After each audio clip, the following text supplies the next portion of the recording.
نظریاتی ایسے نہیں ہوتے تم نظر آتی ہو، اسے نظر آتی ہے کہتے ہیں، نظریاتی نہیں کہتے.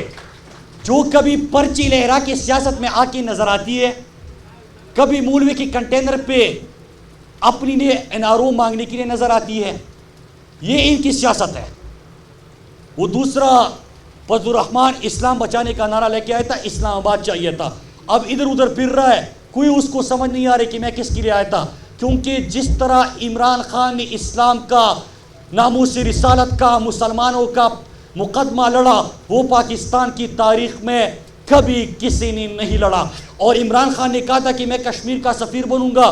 جب وہ اقوام متحدہ کے ایوان سے نکلا تو عالم اسلام کا ترجمان بن کے نکلا تھا.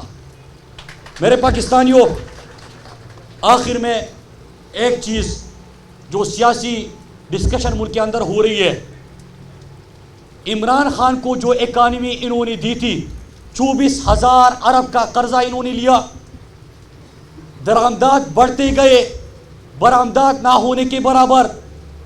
آپ کا ٹریڈ ڈیفیسٹ کے ساتھ ساتھ کرنٹ اکاؤنٹ ڈیفیسٹ، آپ کے تمام ادارے خسارے میں، پورا ملک گروی تھا. اور مختصر یہ کہ ملک دیوالیہ ہو رہا تھا اور قرضدار دروازے پہ کھڑا تھا. عمران خان نے ان کا لیا ہوا $10 ارب قرضہ واپس کر دیا، جو ان کا قرضہ تھا اور جس کے اوپر سود تھا. $10 ارب واپس کر دیا. ملک کی تاریخ میں پہلی دفعہ آپ کے جو برآمدات ہے وہ بڑھنے لگے، آپ کے اسٹاک ایکسچینج میں تیزی آنے لگی، ایز آف ڈوئنگ بزنس میں 28 درجے آپ نے ترقی کی.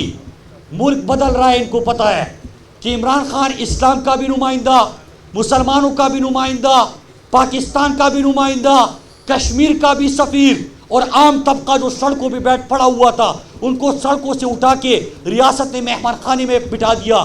اور وہ جو ریاست کے اندر ان کی کرپشن کی وجہ سے بھوکا سو رہا تھا، عمران خان نے اس کی ذمہ داری اٹھا لی کہ میرے ہوتے ہوئے ریاست پاکستان میں کوئی بھوکا نہیں سوئے گا، عمران خان اس کی ذمہ داری لے گا.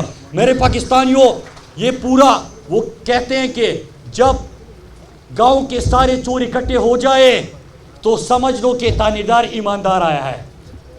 جب گاؤں کے سارے چور اکٹھے ہو جائے تو سمجھ جاؤ تانے دار ایماندار آیا ہے. اور جب ملک کے سارے کرپٹ سیاستدان اکٹھے ہو جائے تو سمجھو وزیر اعظم ایماندار آیا ہوا ہے. عمران خان انشاءاللہ اس قوم کو بدلے گا.